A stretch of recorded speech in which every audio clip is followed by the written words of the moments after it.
All right, you guys, thank you for coming in today. I'll be talking to you guys about sneaker culture and kind of how we got here today. My name is Gonzales, and to start, I just kind of want to show a little video here. This is a little clip of a song from Macklemore. Possibly.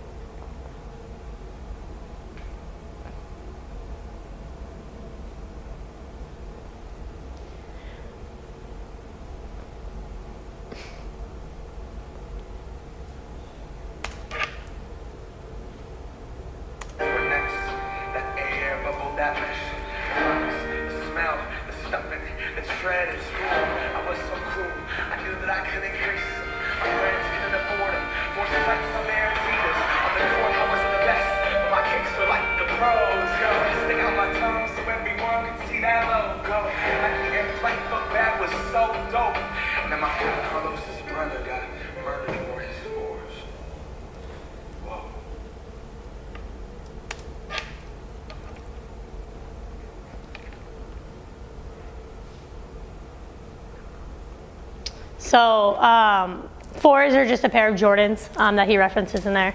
But 1200, you guys might look at this number and be like, that's a really big number. What does it have to do with sneakers? Well, 1200 is a number of how many people are murdered every year over shoes. And as you can see by the headlines, majority of those people are under the age of 18. I used to work at Foot Locker, and I had the chance to meet many of these children. A lot of them coming in that they've saved their whole life for, birthday money, Christmas money, everything. They just put together all their money, and on release day, they'd stand in line for 5 to 6 hours, and when they get to the counter, they just have this bright smile on their face, and you're just kind of excited to sell them something like that they love, so that they could be a part of something.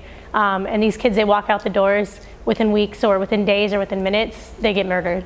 Their shoes taken right off their feet, and it's just really sad to hear about. So how did we get this way? How did we get from being a culture of something that we could put something on our feet just to flaunt, to show it off to our friends, to have fun, to connect with people, and not only with just your friends, but with your family, to just seeing murders and violence in the streets? Well, it started in 1984. Nike had their worst year in sales, and they decided that signing Michael Jordan, who was then known and still arguably to this day known as one of the best basketball players to play, they signed him with his shoe contract.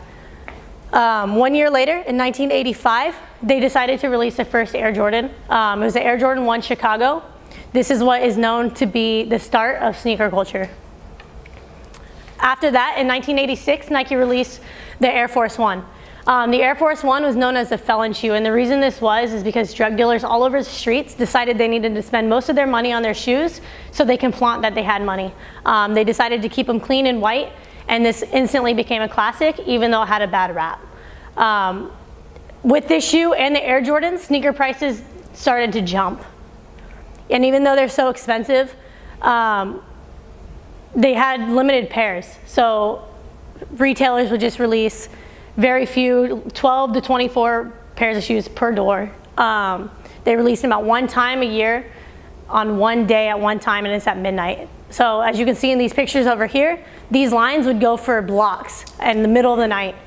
And not everybody was guaranteed a pair, which then they noticed when you know you're not guaranteed a pair, you've been standing in line for 5 hours, it's midnight, you're trying to go to sleep, people are getting rowdy, they're getting angry, and they're getting violent. So what can we do now to kind of try to change this? What have we done to try to change this? Well, retail stores, they started changing the release days from midnight to 8 a.m. They started releasing regular raffle tickets, so you just walk into the store, get a raffle, you'd write your name on it, your phone number, put it in the drawing box. The night before the release, the store manager would then pick up the raffles. They would call the number on it. If you didn't answer, you don't get it. If you did answer, you had to pick it up on release day.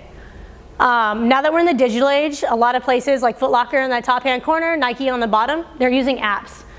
So if you're not on the time, it releases at like 3 p.m. If you don't click on the app at 3 p.m., you're not getting the shoe. If you do and you happen to get the pair, Nike will ship it straight to your house, so you don't have to worry about going to pick it up. You don't have to worry about getting jumped outside the doors.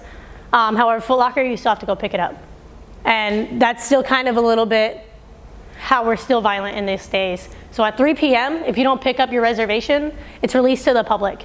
So I've seen these lines. I lived in New York for 3 months. On one of the busiest streets for shopping, 34th Street, the line goes from 7th Avenue all the way to 10th, just because people are waiting for 3 p.m. to just get their hands on that release. These lines start anywhere at 5 a.m. Stores open at 10. That's already 5 hours till 3 p.m. Ton more hours. These people are just waiting.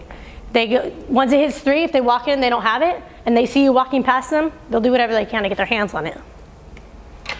So you might say, what else can we do? Why is this violence still happening? We're doing everything we can. Why can't we release a higher quantity of shoes? Why can't we get them in more websites, get them in more stores, make it easier, release 400 pairs per store, make everybody get a pair? Well, the question really remains, will that kill the culture? So for me, I've been a part of sneaker culture now for about 5-6 years. I love the culture, it's something I love. But what we don't think about is what's more important, the culture or the life. So you just kind of got to take that to heart. And I'm done.